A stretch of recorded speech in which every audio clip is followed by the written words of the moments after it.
Hey, everybody, welcome back to the Edge Report. It's Chris Muller. I've got some friends, and here they are, Mark and Jeremy. Guys, welcome to the podcast. Hello. Thank you for having us here. Absolutely. Glad to be here. Psyched. I noticed that you have Rick Rubin on the table behind you. Is that just for us, Chris? Of course it is, dude. Listen, we've got a lot to cover, okay? Don't get me distracted before we even start. Yes, That's my job. Rick Rubin's in the house. I got some wine in case it goes long, a little Zen Buddha, a salt lamp, like whatever it takes, some honeybee, sound. We're good. But thank you guys for coming. Just to give the listeners a little bit of context, I think it really started with your book club, but maybe Thinking on Paper. Mark, why don't you tell us a little bit about Thinking on Paper and the book club? One of the same. So Thinking on Paper is a podcast and book club for disruptors and curious minds. And me and Jeremy started about 2 years ago. And the idea was it was a very self-indulgent exercise. It was about us and us learning from the people building rather than sound bites and the monotony of social media and trying to find decent blogs and decent websites. We would just create a podcast and interview people who are doing it, take out the middleman and learn for ourselves. And it kind of developed from there. And as we were, I can't remember, Jeremy, how soon into Thinking on Paper we did the book club. It was I don't know if it was like it emerged. We're always talking about emergent things, and it emerged from the idea. And give me a sec. The first book was this, The Nexus by Julio Otino. Did it start because we interviewed him and because it was his book, we started the book club because of him? 100%. Yeah, that book uncorked it for us. Yeah. And anyone who's watching this is the best book we've done in book club. Well, I think that's where I found you. The first and the best. I think that's where I found you, because when you picked that up, I was like, oh, okay, here we go. We're going to start with Nexus. These guys are going to follow. We're going to follow these guys into some weird places. And I did. What would you add for what Thinking on Paper is, Jeremy? Because I never do a very good job. I wear the hat. You do the better job of explaining what it is. I think it's a bit of a process to trying to understand what's happening in technology and what it means on the human side and what it means to culture. And Mark was right. It's this experiment of he and I, we met on a Zoom call, I think during COVID, and we had this like hour and a half conversation. We were both writing a lot of time. Mark does a lot more writing for work than I do, but we got into that and we're like, man, we should just record this and see what happens. The first few were a mess, the next few were a little bit less of a mess. And then we started kind of honing in on like, hey, this is what we want to do. And originally we just got to the point, Chris, this is really interesting. We just got to the point of actually like thinking more intently about the listener and our audience and designing the experience around them. Because originally it was like, man, it still is like Mark and I, and we definitely want to keep growing our audience, but I think Mark and I are just dumb enough to keep doing it without an audience just because we love what we do. But the audience certainly helps the cause as well. Yeah, I know the feeling. Don't put the audience off. No, I know the feeling, because it's what we're doing, guys. All of this stuff, I'm a fan. I try to pop in every live that I see, because you always have someone interesting on. I can never stay long enough because my brain can't wrap around it and I have to go to another meeting or something. But this last one, The Nature of Technology with Kevin Kelly, just sort of popped my brain. And what a great get, man. How did that connection come across? Mark, you're not going to give yourself enough credit on this. So I'm going to prop Mark up. He does a tremendous job with his outreach to guests. Me writing a guest email, hey, I love your stuff, would love to unpack X, Y, or Z. And he creates this like brilliant story that's like clever and engaging and all of this stuff. He does a great job, and he just kept hammering on Kevin's team, and eventually he's like, yo, he's ready to come on. Kevin Kelly like has been a teacher for both of us for a long time, through his books, through just his ideas and that sort of thing, and to have him on the show was kind of surreal. But I don't know, Mark can probably... You were definitely a fanboy at the beginning, like when I was editing that video to put it out. Yeah, the first 10 minutes you were... I was like, is he here for real? Like, what in the world? Yeah. Yeah, it was amazing. Well, Mark, well done, because that's, for the listeners that may not know Kevin Kelly, he's founder of Wired, and he's an old school sort of OG guy from, I don't know that he was a merry prankster. Was he a merry prankster with all those other guys?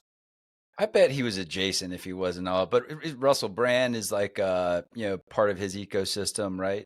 or Stewart Brand, Yeah, not Russell Brand, Stewart Stewart Brand. Brand. Long Now Foundation. That's how I originally, I got into the Long Now, and you referenced a bunch of that stuff too, Chris. They have great talks and just this idea of exploring things without expectation, being the beginner's mind. So that was a bit of inspiration for me, at least for thinking on paper as well. Yeah, my exploration into the Long Now started with both Peter Schwartz and Stewart Brand. It was really what happened is I fell into the Earthrise image, and I didn't realize that the Earthrise image, which came from Apollo, was the first time that the globe had ever seen itself.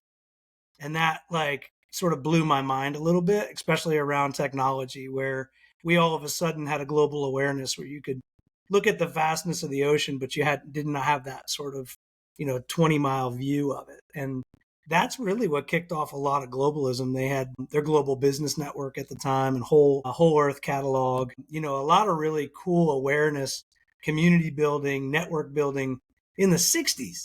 And we're right here now where we actually have the tools and the capability, the electricity, the compute to do this stuff that they were theorizing about that long ago. So amazing times.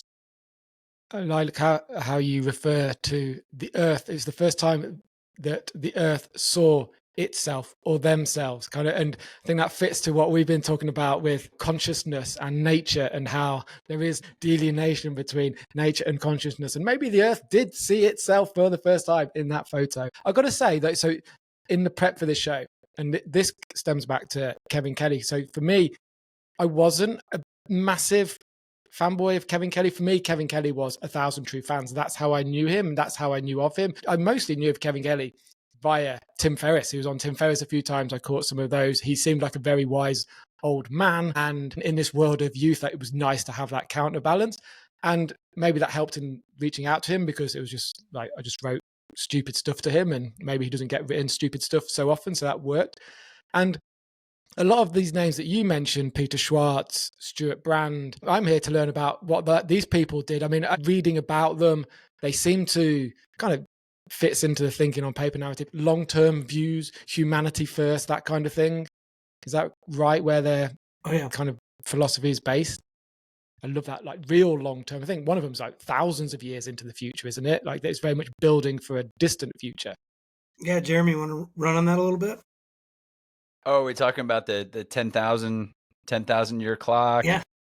So the one thing I pulled out of Long Now that I thought was super interesting is they refer to years, like instead of saying 2025, I think they put a couple of zeros in front of it. It's like 0002025, which just shifts the perspective. That we are just a smaller piece of a larger body, which is important, because we tend to center ourselves at a high area and timing of importance, where significantly we're just a piece of this bigger puzzle. So yeah, they built these giant clocks. Where were the clocks? They're like in caves somewhere, right? So they did a clock, Mark, that it's a cuckoo clock, and in 10,000 years it's actually going to go off. It goes off every 10,000 years, and it's supposedly catastrophe proof.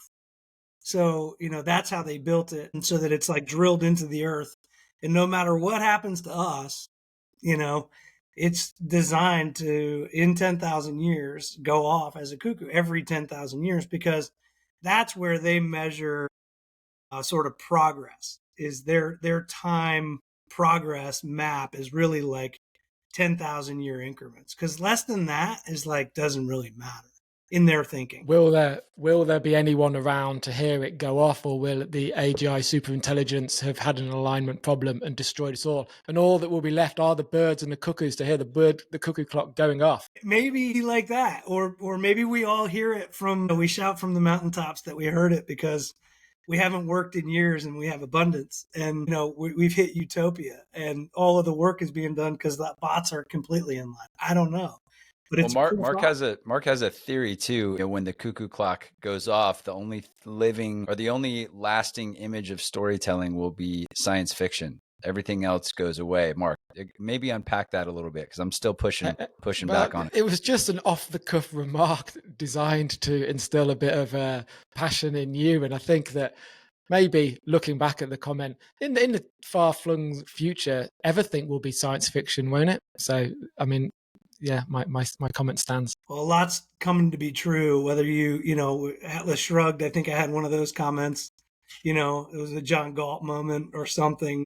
Mark, I think it was one of your posts on LinkedIn. I think I just responded Atlas Shrugged because, it's all coming true. Science fiction, is there's sort of two sides to it, right? You have this fantasy fiction side of science fiction, but then there's also this utopia side. And the utopias tend to be a little bit more accurate, I think. Maybe not necessarily where we know the outcome, but the utopias seem to be a little bit more real than the fantasies currently. That's just sort of where I am with it.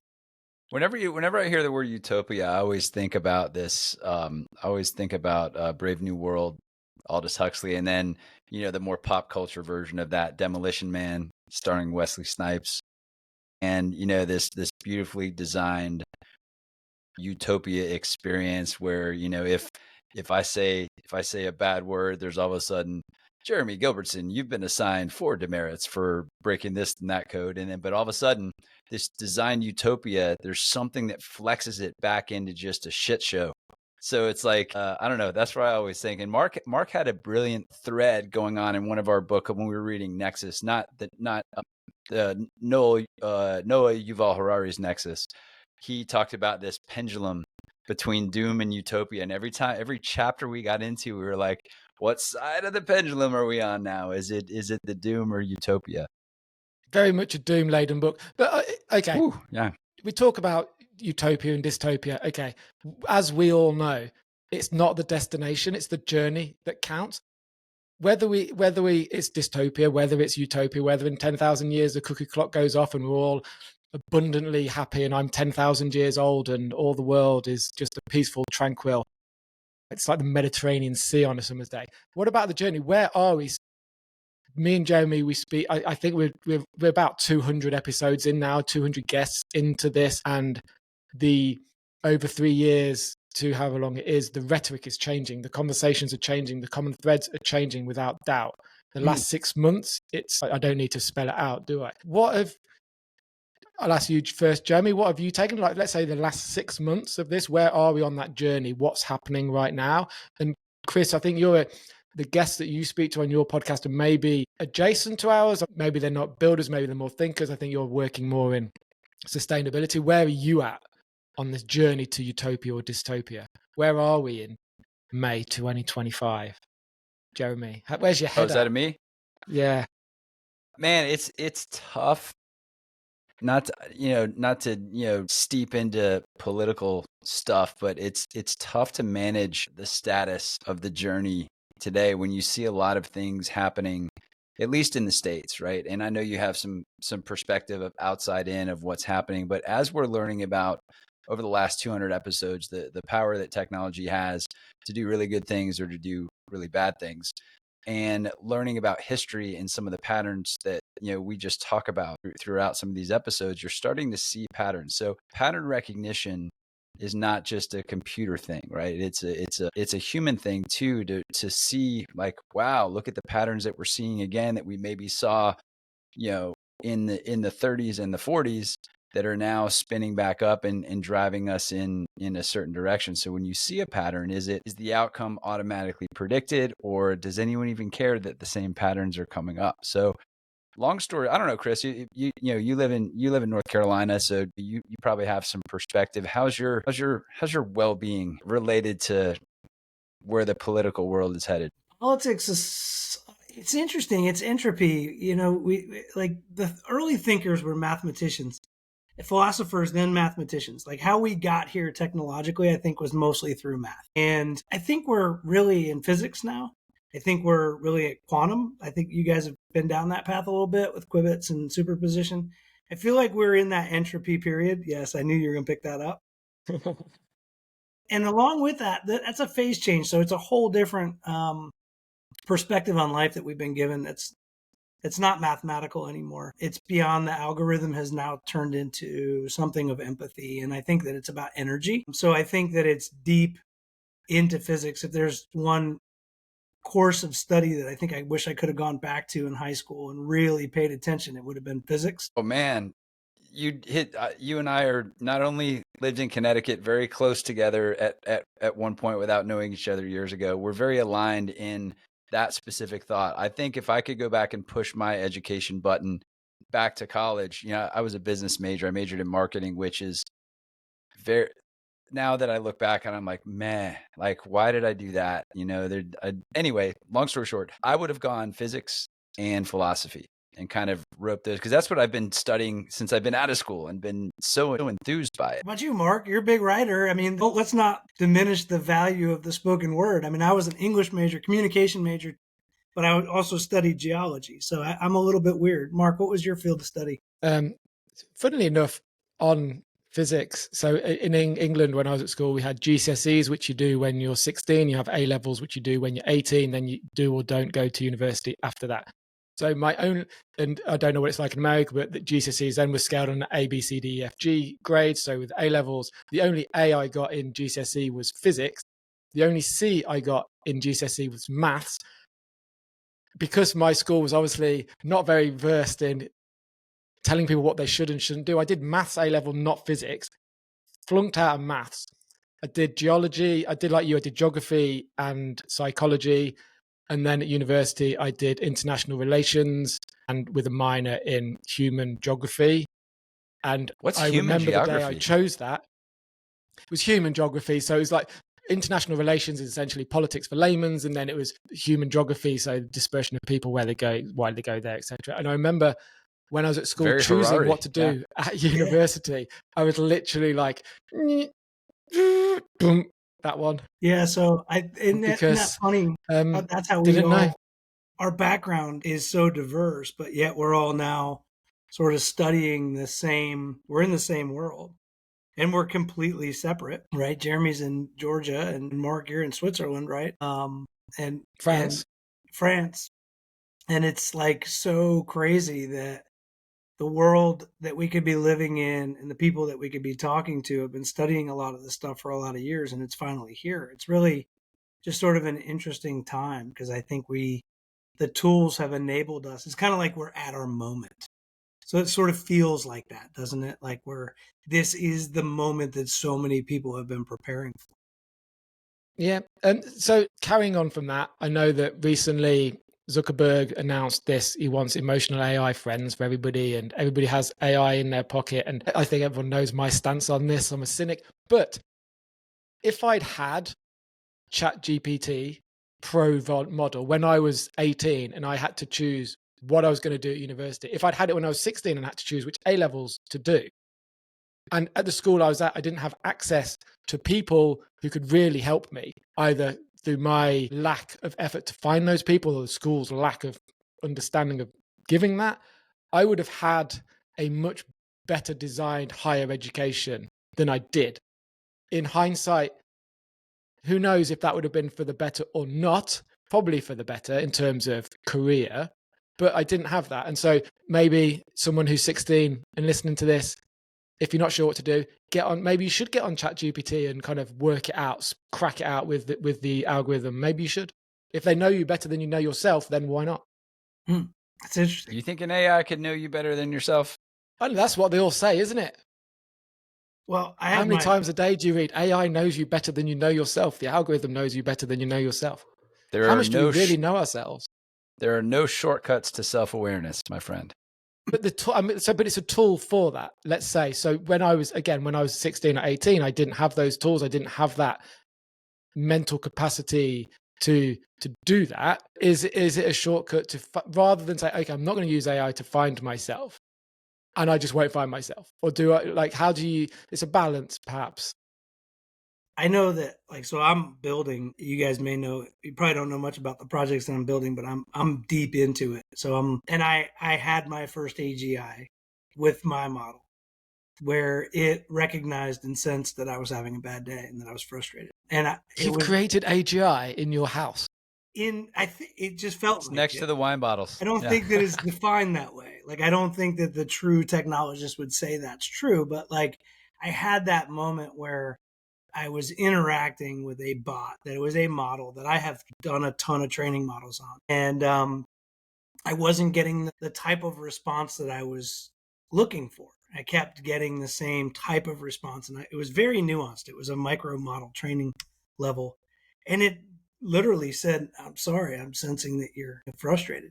And, maybe you're having a bad day. And that to me was like my first layer, L1 awareness of AGI, where it knew What did you do? What did you do? What did you say? What happened next? Like, wow. I was just floored because it was the first emotive response that I got where, it wasn't just casual, like, oh, that's a great idea. Or what, it wasn't an affirmative response. It was an emotional response. Is this a model that you created kind of, when I say off the grid, not interconnected to any other models, and what did you feed it? Like, what was the info diet? Yeah, so that's a great question. So I got to the end of my GPT. Freud. And if it's kind of going to be the question of the future, right? Like if you could have 10 people at your table before you died, who would those 10 people be? If you could create any unconnected, disconnected model, what would you feed? What knowledge would you feed it? And that's what's so interesting is that it's not really about the knowledge base that I've created or the context around it. It's about creating my own weights and my own parameters that are not just pre-trained GPT. So what I've been doing is learning Azure AI Foundry and all of the tools associated with Azure AI Foundry. There's 1,992 models in there. And you can search by just about any kind of context in terms of what you want it to do. And you can put certain models on certain questions and break things down through RAG. So that's where it floored me because it doesn't have any context from traditional parameters to recognize that I was having a bad day. I didn't think it did. Clearly it does. That's one of those things too that a lot of people don't think about is like when you're working with a model, like the future isn't going to be just one model here. There's going to be like an abstract layer above that model that almost acts as the, just for a visual here, like the old 1990s telephone operator patch bay, right? Where you go, we'll take it from this model into that model, into this model, into that model, or plugins on Logic or Pro Tools where the sound at the end of it's like, wait, how did that come together again? But so that's what you're talking about these different models that you can kind of direct. Yeah, I look at it as a fabric. It's woven. But yeah, the analogy of the old operator, the analog operator connecting two ports so that there's communication. That's very much what it is. That's the old API model, right? And if you Can I ask you what difference I would see then? Because for the last couple of years, I chase AI models around like a dog chasing its tail. I go from one to the other. I cancel my subscription. I take the next one, whichever's better. And at the moment, I'm back on Chat GPT where I started. It's funny how I've been around. What difference would I see if I switched from using this horrible open dystopian model, which is incredibly fucking good, to one of these 992 that you use? Let's say I was working on the next Thinking on Paper book club book. Like, what would I see differently to what I'm seeing now or doing now? Well, you can put a model on a problem that is trained specifically for that type of problem. Groundedness, math, question answering, general knowledge. So what's really interesting is you can create a hub that is the knowledge base. You can introduce a project that is the problem. So look at it as a wicked problem. And then you can select the model that you want to break apart some of that wicked problem and assign the best model that operates the best in document clustering or reasoning or general knowledge to that part of the problem, and still ascertain a better answer when you weave it all back together. Because the best model worked, the highest cognitive model worked on the part of the problem that it should. Right now, with OpenAI, with custom GPTs, you can only have 3 or 4 models. 3.0 is doing great, or 4.0 is doing great. 4.5 is starting to reason. But being able to break apart a wicked problem and assign a specific model to just that part, that's where it gets like next level. Would OpenAI do without their memory? Is the memory part connected to that? And Jeremy, we like to connect dots. So this reminds me already of last week's show we did with Studio X on businesses using AI and essentially the knowledge part of your business being the most important part of your business and how you can put it into an AI and then do what Chris is saying about specific tasks related to specific parts of your business and not have all that outside noise from all the other crap that it's been trained on. I mean, Jeremy Rocket. Or the cranky, guy that's been with the company for 40 years that's just mad at everybody and needs to go to the beach and move on. But that brought up an interesting discussion actually on that episode, Chris. We talked about, so say I was this crucial part to this very mechanical business. Let's just say, I don't know, pick whatever it is. Maybe it's a factory, maybe it's some kind of service delivery, whatever it is. But I'm the dude that stitched together this system that is core to delivering the business, and all of the know-how is in my brain. And say my boss, comes up to me, and I'm now 63 years old. So, hey, listen, what I want you to do is just dump all of your information into this model, because, when you retire, I'm going to need to, have that expertise and all of that stuff. And then that brought up an interesting point. What's the value of that, right? Because I'm the value of that. Is it a work for hire situation where I just upload all the knowledge in my brain to this company? Or is there a value of like, hey, when you're gone, we'll no longer pay you as an employee, but we'll pay you to help us create this knowledge base. It's really an interesting discussion, isn't it? It's super interesting, and that's why I think we're seeing, we used the word emergent already once. We'll probably use it 10 more times. The SMBs that are AI native are emerging faster than the enterprises that are trying to adapt and adopt AI, because you can tell the knowledge, you can tailor the knowledge base from scratch with a blank canvas. It can be anything you want it to be, versus the enterprises that are trying to take all of their knowledge bases and cram them into this funnel and then sort through that complexity. It's like the whole return to office phenomenon, where like some companies are really still struggling with like where the work gets done. They're still talking about where it gets done, let alone how or why, right?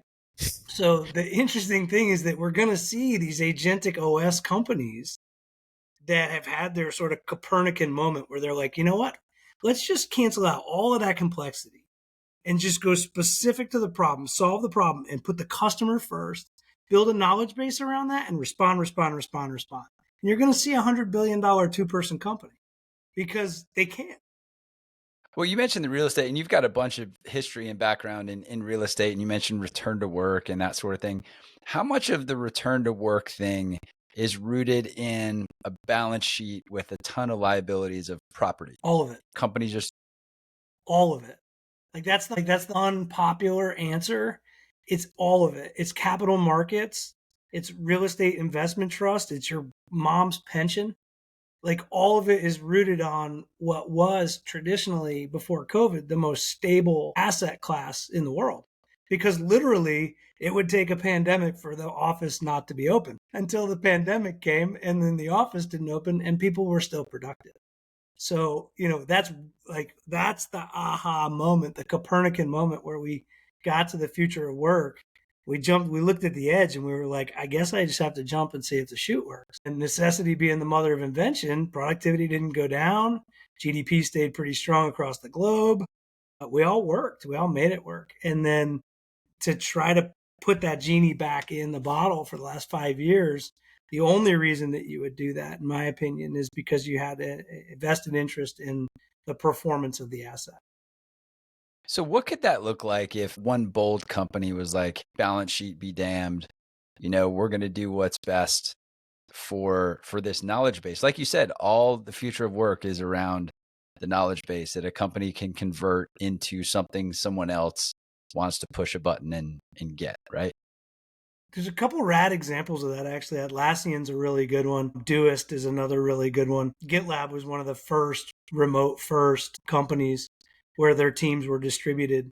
And my thesis is people, platform, and place in that order for the future of work. I think if you if you answer the people problems first, and then you give them a platform where they can engage a community, an effective community, seamless and simple, the access needs to be there. All the things need to be there. Document management, a simple platform, but an effective platform. Then when they get together, it's just better. It's just everything about being in place is better. If you go sit in Atlanta traffic for 2 hours to go kick a cubicle and get on a Zoom call, and miss all of that 4 hours of your life, it's pretty miserable. So the future is definitely distributed networks and nodes, in my opinion. Well, I work pretty much exclusively in Web3 at the moment in crypto, and it's yeah, and that's what I mean. So much of our my exploration into DAOs, a lot of people, you guys even talked about that, I think, with Kevin, right? Was why are DAOs not working? I'm not hallucinating, am I? Didn't you talk about human nature? Yeah, human nature. Too long didn't read human nature. Yeah, and that's my foray into Web3 took me straight into DAOs. Once I understood 3 commas and the automated trading crypto bots, when I realized that you could automate a treasury, the concept of automating a treasury, I thought to myself, wow, how much more time would we have on our hands if we had an economy that could just generate? And that took me down the path of ecological economics with Bob Costanza. If you haven't studied his work, it's pretty awesome. It's donut economics, similar, but that's Kate Raworth. Is that adjacent to ecological dynamics and constraints-led development? Have you heard much about that? It incorporates that. So the highest level theory behind it is that you have this high value natural resource in whatever it is at the highest level, the sun, the water, the wind, natural resource, high value. And what we do is we take that high value natural resource and we put it through the economy and we extract from it. And what's left is a low value thermal energy. So even a recycling program at that point, it's a symptom, not a solution. So yeah, recycling is great. Don't get me wrong. I'm trying to keep microplastics out of the ocean just like you are. But if we avoided that process during that translation into GDP in the first place, that would be a much more effective and efficient system than generating low value thermal energy on the outside. So there's a lot of interesting stuff in there, and the economy still has to run. Can you expand on that? Because I get the bigger picture, but you lost me on why.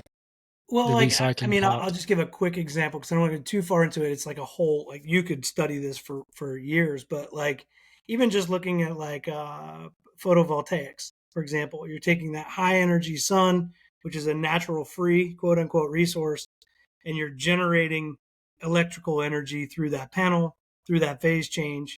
That energy is then being consumed by whatever it is that needs to be powered. And then as it goes further and further through the economics, the lower and lower the value of the energy is at the end. And it turns out just to be like heat or a greenhouse gas or something that's of low value and is a general thermal resource. And that's a really, because that's that's what we're left with. The byproduct of this beautifully natural, high-powered energy is thermodynamics. Well, man, we've talked a lot about energy, especially recent episodes about harnessing the power of the sun, closest to the sun, where the conversion of which is more efficient and you get more energy, more bang for the buck instead of all this waste that trickles out throughout the process. So the idea of space-based solar power, we talked to a couple of folks. We're getting ready to talk to some more about it, but rooted in this book, The High Frontier, that Mark always gives me shit about bringing it up. But I don't know if you've ever read it. It was written in the 70s, and it was this idea of basically putting human colonies in lower Earth orbit or slightly above, and manufacturing those colonies with 3D printing in space. All the tech was available to do this in the 70s, but the NASA even was like, "Yo, this is great. This sounds awesome. Let's try it." And the calcified systems that powered the world at the time prevailed and gently sequestered it to the corner. But now we're starting to see it pop up. Did you listen to this? Did you listen to the space-based power episode at all? Have you heard much about that stuff? Yes, I have, and I did not listen to the whole thing, but I totally caught the concept. And familiar with the concept. So yes, it's like you're already at a higher level of energy by being just closer proximal. Well, imagine, capturing, this thing up in the, capturing the energy direct from the sun, and then having the ability to convert that into energy, right? But convert it into radio waves, like RF or microwave or whatever the heck it is, beam it down on the planet, and then redistribute it. Sounds like super complicated. But I think Altman actually didn't Altman just talk about this in front of some government body that says, hey, the future is energy? Duh. Like, no doubt the future is energy. It kind of already is, but to have someone all there is energy. But what you combine it, but then since half of our energy consumption is going to be going into GPUs to power AIs, then you put the data centers in space, you have the solar power in space, you power the data centers up there, that's all done then, and you use what minimal resources on Earth to power what's left. Yeah. I love the high frontier. So like, I'm going to change the course a little bit about like two paths to the same point, because I didn't read the high frontier, but I read a lot of Arthur C. Clarke. I read a lot of Ian M. Banks about culture, about orbitals, about this living in low Earth orbits. It wasn't Earth orbits, it was planets out there in the universe. And I'm about to have some rant about people not reading fiction anymore. Another grandiose claim, Jeremy, that if you're not reading fiction, then you don't really have you shouldn't have any viewpoint on the ethics and empathy of technology if you're not reading fiction. And I think I just got to the same point as you about orbitals and data centers and solar-based power, but via a different route. Yeah, I totally think that you're right. And I think that, well, first of all, we're all connected because we're all part of the energy of this earth. So there's no one way to get there anymore. And that's what's so cool. Like, the energy solution to the problem is multiple. There are lots of energy solutions to data centers and co-location. Natrium is amazing. SMRs, the modular reactors, fission and fusion. What's natrium? Natrium is it's basically a salt cooled nuclear power. So one of the biggest problems that we really have, I think, is not the consumption or the generation of power or energy. It's actually the water, because all of the byproduct, again, that taking ecological economics into effect, what ends up happening at the end of a data center is water vapor, and CO2 is our biggest greenhouse gas, which is actually arguably contributing the most. And it's just water vapor. So it's like inert, but the consumption that a data center has through its cooling systems because of water is probably arguably a bigger problem than the generation of the energy in the first place. In natrium, there's a company in Wyoming called TerraPower that's a SMR, and it's through natrium, and they're salt based, so it's molten salt. So it's pretty amazing that they can heat with the reactor. It heats the salt somehow cools the reactor. And these SMRs, I'm already seeing RFPs in commercial construction and development where these massive data centers that are going to be built for Facebook and Google, like we've got some of them right here in Lincolnton, some of the largest data centers in the world are 15, 20 miles from here. They're requiring SMRs, so small modular reactors, because the traditional power grid that we have is insufficient. So the new data centers that are being built that are going to power all of this chip production and all of this quantum computing actually come with a power requirement that has to be generated on site. You're not going to tap into traditional power that consumers are using. That's our power. They're going to create their own power.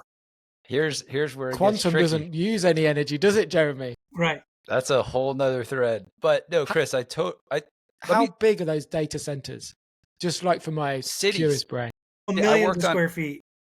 I worked on one in kind of Iowa, Oklahoma area. I'll probably be immediately disintegrated if I mention the name of it.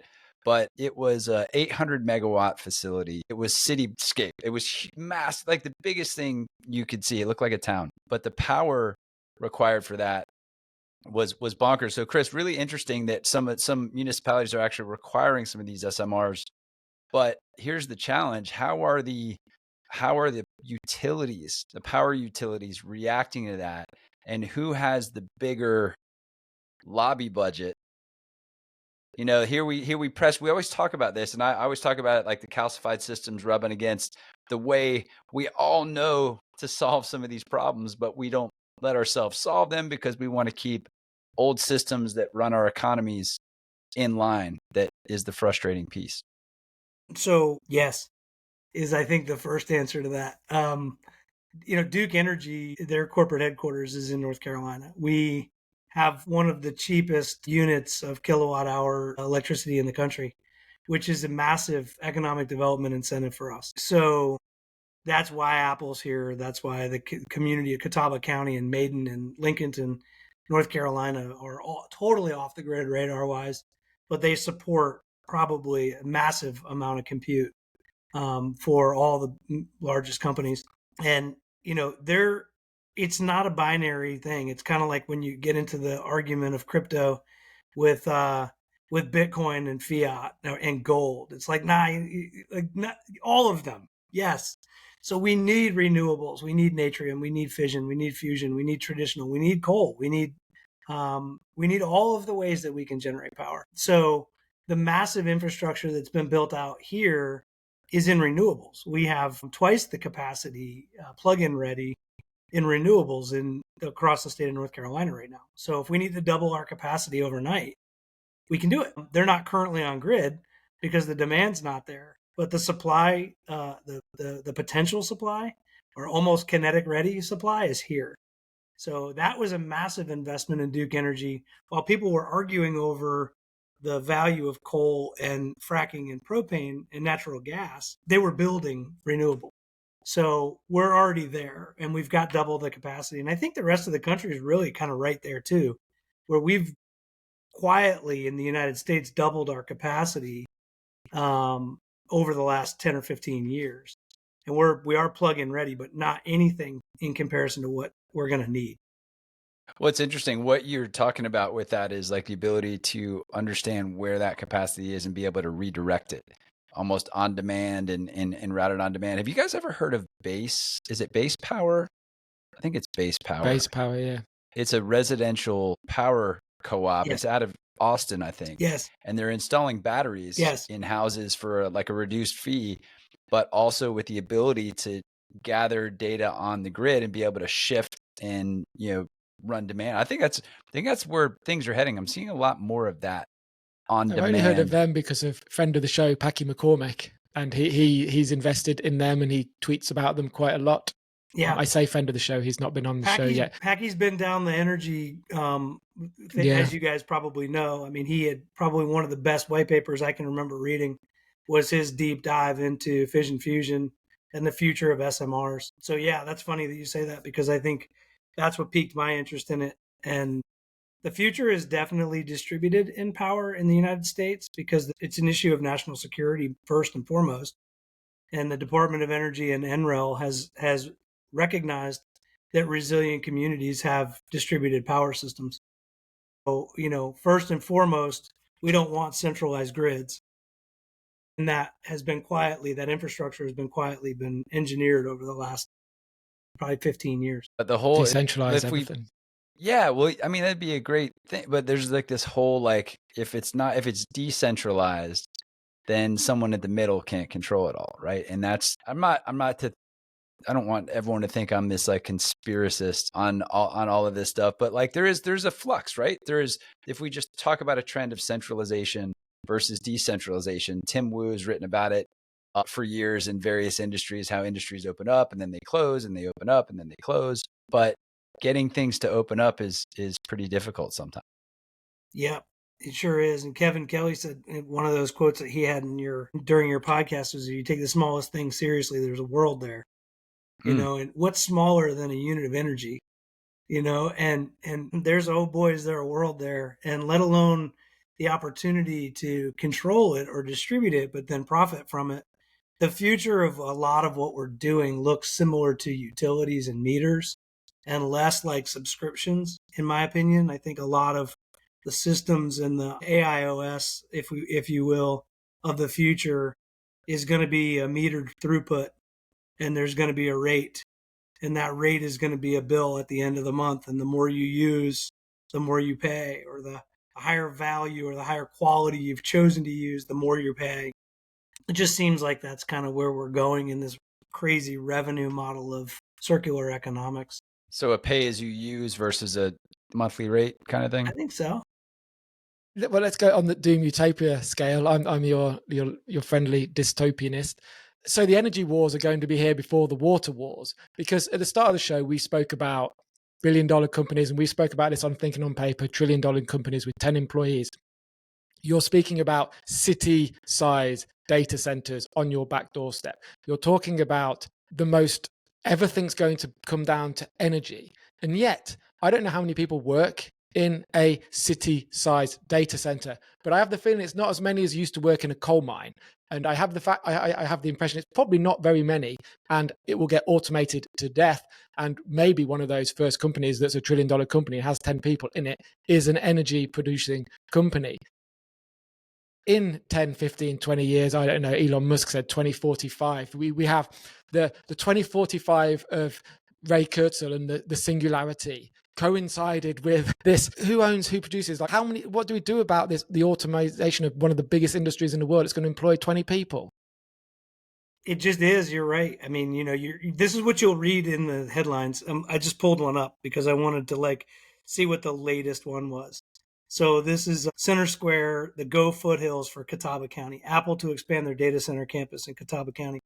Apple's next 4-year investment of $500 billion and 20,000 new jobs will feed the North Carolina market by way of expanding data center capacity. Right? So that's the headline. That's the grab.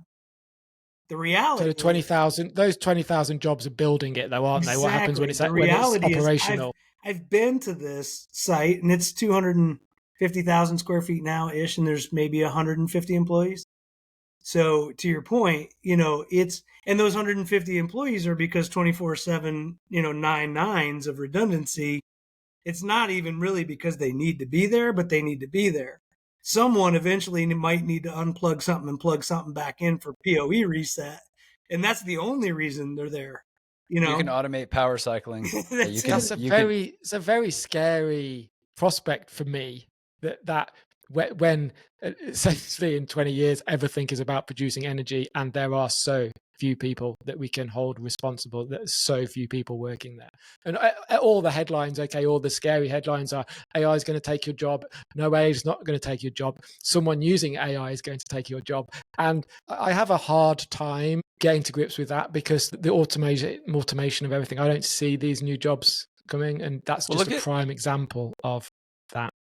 Well, look at staying on the data center automation side of the fence, right? There's an old stat, and I just know this, I spent a lot of time in the data center industry. I think it was like 86 or 87% of all data center failures are due to human error, right? And you can't tell me there isn't a group of people for the last 10 years that have been sequestered in a skunk works trying to figure out how do we create something that is like almost this, imagine this cascading system. So you have generators, you have uninterruptible power supplies, you have mechanical plant, you have distribution, you have PDUs, you have all these things, and then you have the equipment that gets connected to it. And there's a failure in one. All those sources are interdependent. So there's got to be someone who's working on this failure analysis that almost takes Richard Feynman's path integral method or idea and hey, where are all these possible failures? Let's look at the many worlds interpretation of data center outages and then figure out the likelihood of all those. And couldn't you just map that out?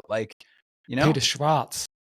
Right. Yeah. Right. Yeah, you can. One of the crazy things, as I've also spent a lot of time focusing on uptime. So part of our office development with Orion Growth was making sure that the companies were not only up, but then they were redundant. So we were doing the same thing with ADUs and UPCs and bringing in a T1 or an MPLS and having a backup and moving to SD-WAN, a backup for a backup and a different protocol for a backup. You know what? Inevitably, when a company went down, you know what it was?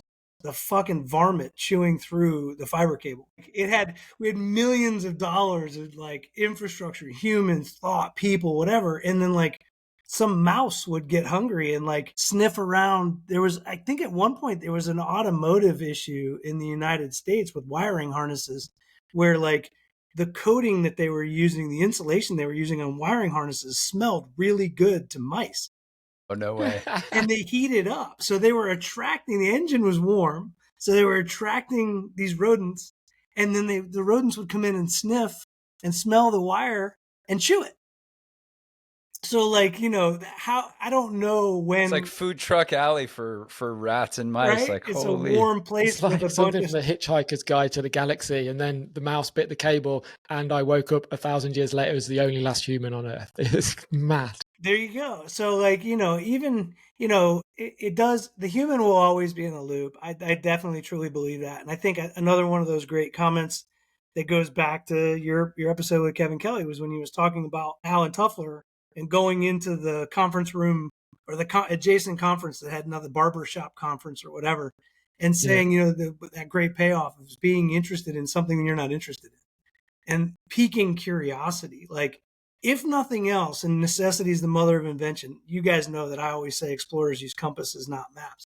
We should be, humans are innately epic at exploration. And we just need to explore more and like go, like, risk more, worry less, and like go check out new shit. And like, that's where I think this is that like renaissance. You know, there's so many names that this moment has been given: the fourth industrial revolution, or a Copernican moment for agentic design, or whatever you want to call it. Dude, it's an opportunity to get out there and try something different, tinker, break it, fix it, you know. And in traditional human way, very few people are willing to get on a boat with a bunch of dudes, pack some provisions, and see if they can't sail off the edge of the earth, you know. Well, so I'm going to throw another book out at you, 9 Chains to the Moon, Buckminster Fuller. I'm actually reading it for the second time now and uncovering, it's a very hard read. It's a chunky read. So I'm picking up stuff that when I read it like 5 or 6 years ago, but he talks about this humans have this, they're driven by a couple of things. There's either this sense of longing to want to do all of the things that you're talking about, Chris, and this need for security. Right. And there are these two poles, and some people gravitate towards this longing to understand and want to figure things out. But I think all humans are that way, but we've been blocked. Like, that muscle has been blocked by this narrative of, you know, security. Right. And we all need to be secure. We all need to have a safe place to live. We all need food. We all need shelter, all of that stuff. And that's this security need. Right. But, you know, when minimum security is hit, you can start to increase that longing by, you mentioned curiosity, activating your curiosity. It's a never-ending fuel source, man. If you have that fired up, I learned it in my 30s. I didn't have it when I was in school, but like when I was in my 30s, I'm like, whoa, I'm really interested in this. Let's read about quantum mechanics. Let's read about math. Let's read about philosophy. And, you know, I think I think what we're all trying to do in our own way is to spark that for people. Don't tell them to do it, but like sprinkle some stuff out there and get them to think about it on their own. And that's where you get scale. That's where you get more people trying new stuff and being willing to fail at some things and reinventing the world as we do it. Well, like, look at, like, Mark will get on a pair of skis or a snowboard or a bike or something, like, launch. What's more freeing than that? Like, you have to trust just about everything. And I mean, how many times my body does not agree with you right now. Like, how many times did your body come out on the wrong end of physics because I'm currently nursing a torn rotor cuff or something. On what Jamie said, I want to pick all that because I love that quote, but I would say only the outliers sail off the world, though. And good. I want the outliers to be sailing off the world. I don't want to be sailing off the world. I don't want everyone to be sailing off the edge of the planet, because they're not going to. That's why we have these special, crazy, deluded, ambitious outliers. But more tangible, we spoke to many people about curiosity, like how do you fuel your curiosity? What like simple things can we use to get more curious? As maybe I'm in an echo chamber. Maybe people aren't less curious than they once were, but I kind of have the impression that they are. One thing I was thinking, okay, if you listen to this, just go into a bookshop, go into a magazine shop and pick up something that you would never normally pick up, and pick it up and read it. It might be a magazine, I don't know, bridges or modeling, I don't know, and just something that you would never pick up. Go there. Like, it's one of those things, isn't it? Like, take the first step and you never know where it might lead you. And I think we can be more tangible in our curiosity. What do you say to that? That's absolutely what I think Kevin was getting at when he said that interest being, payoff being an interest in things that you're not interested in, is that exposure is what changes us as humans. Think about how many different things. I know Jeremy and I were talking before the show about, I was raised in the Northeast, and then all of a sudden I found myself in Charleston, South Carolina. So I was in a very blue, sort of liberal, democratic world, and I found myself in a very old legacy conservative Republican world. And I was just dropped in, and I was like 19, and I was like the token kid from Connecticut because it was the early 90s, and the South it had been found, but it hadn't really been found. Like, it wasn't pervasive. The Yankee inversion hadn't really happened yet, invasion. But it exposed me to so much new culturally that I had food, books, thinking, history. History in America is very different between the North and the South. The way it was written is different.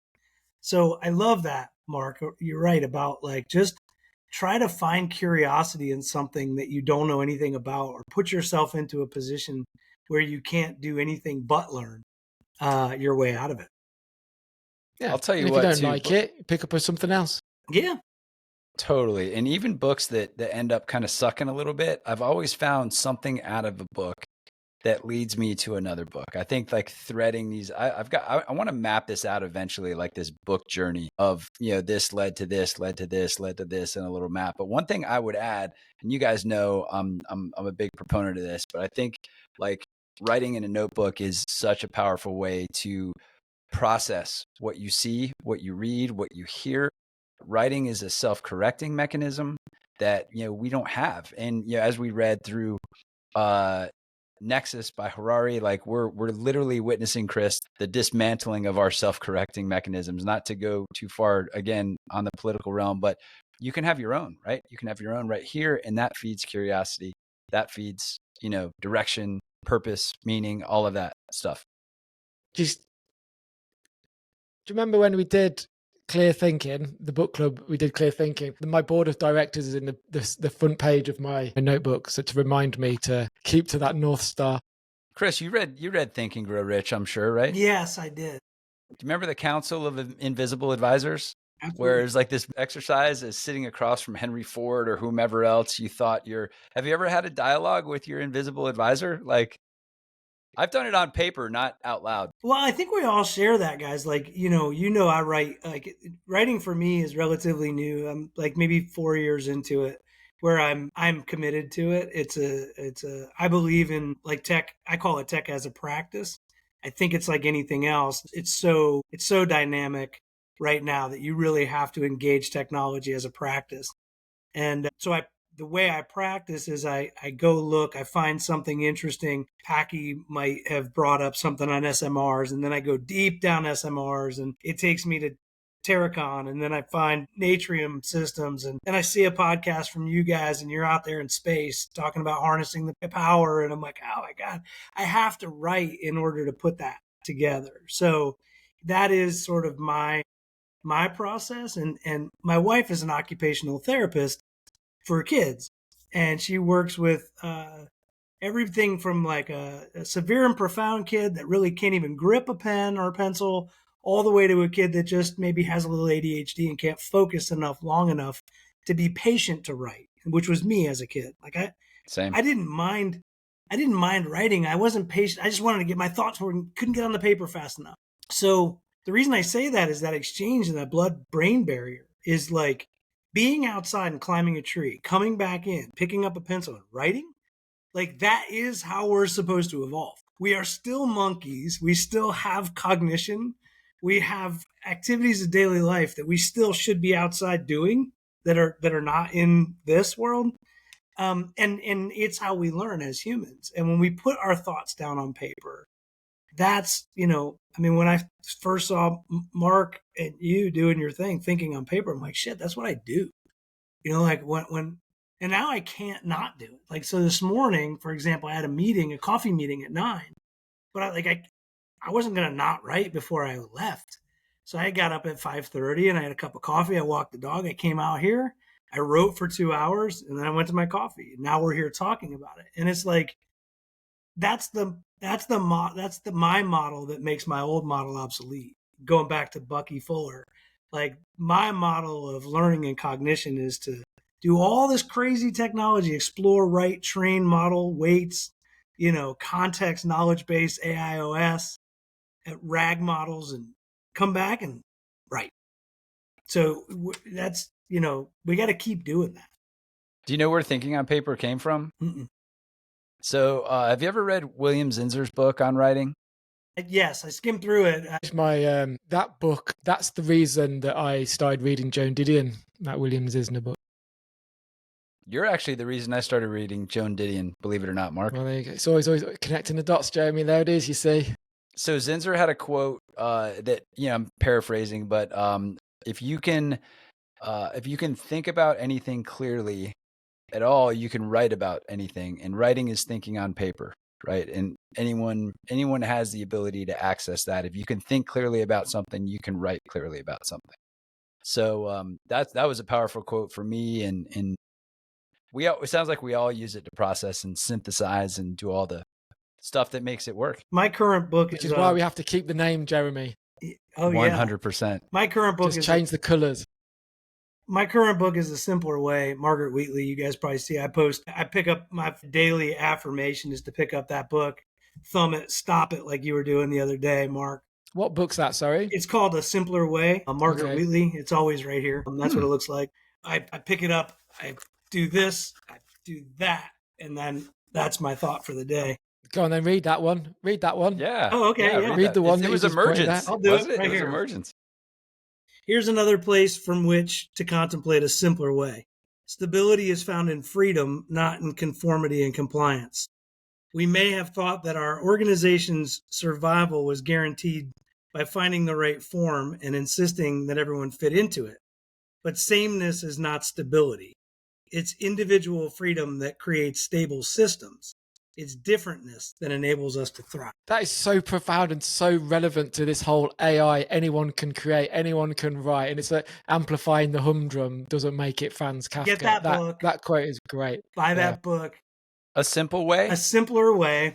Simpler Way. Yeah, I'm actually looking it up right now. Like, if I don't, I won't do it. It might be out of print. I usually buy all of them. When I probably bought 40 of these for friends.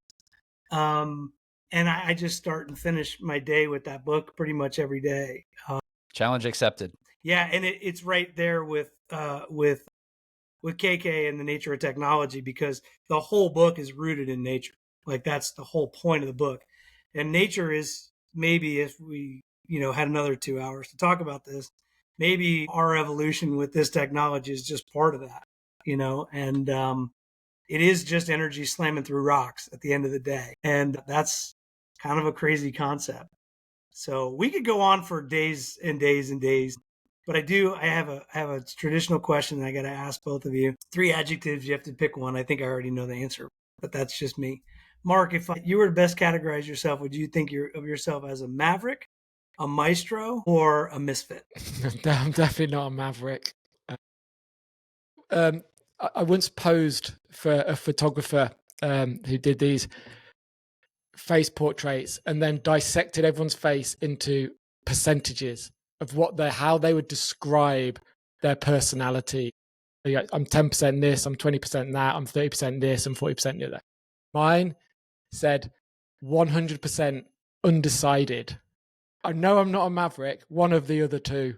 Okay. 50-50 maestro, misfit. Everybody wants to be a misfit, and the real misfits, there aren't many misfits. So it'd be grandiose of myself to call myself a misfit, but 50% misfit. How about you, Jeremy? Man, I'd love to play by the rules on this one, Chris, but I've been such a in-between things kind of dude. Like I believe in like the adjacencies, living in between all of these different disciplines, and I've done it for so long. I think I would have to be in this rotating Venn diagram of what you just said. I probably the least version, like Mark said, maverick. That's a tough question though. I can't land on one. Okay. Well, I think you just did. Like you landed on 2 of them. You landed your plane down that crack between maestro and misfit. What is a maestro? Maestro is a little like it. You think a lot of yourself to call yourself a maestro. So I might lean away from that one too. I don't know. Yeah. It's funny. The reason I do that is because I categorize these shows. I figure that in some point in time, there'll be as many as you guys have or something.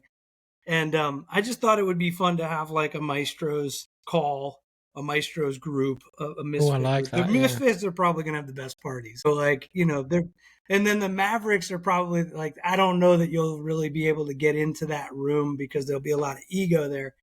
But I think we need a little bit of all of it, right? I think it takes a maestro to pull a symphony together, and I think that's where we are. We've got a complicated set of circumstances in this world right now, and I think maestros are definitely needed. I am not one, but I think that taking that sort of ego out of being a maestro and thinking that you can take complexity and maybe make sense of it like an orchestra is kind of a beautiful thought.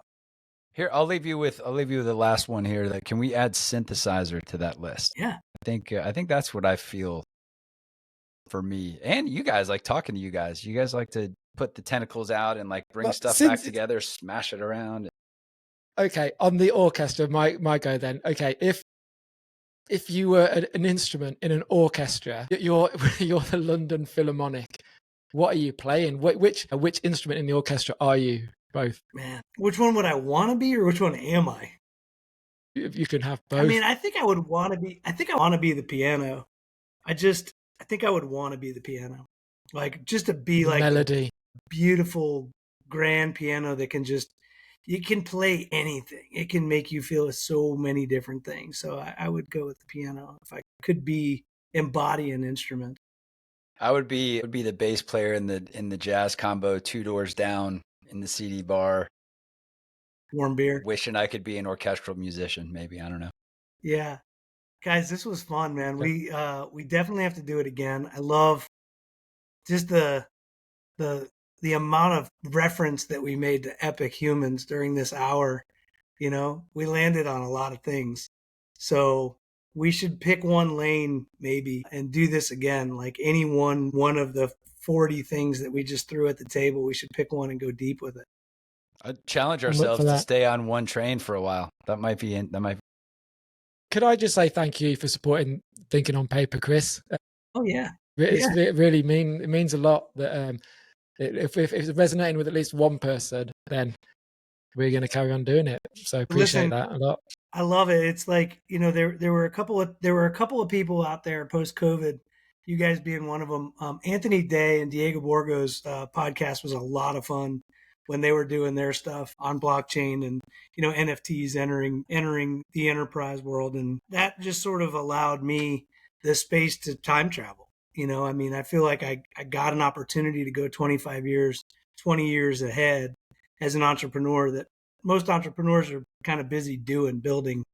And, if you didn't have that, I probably wouldn't have been able to explore as much as I did. So thank you, right back at you.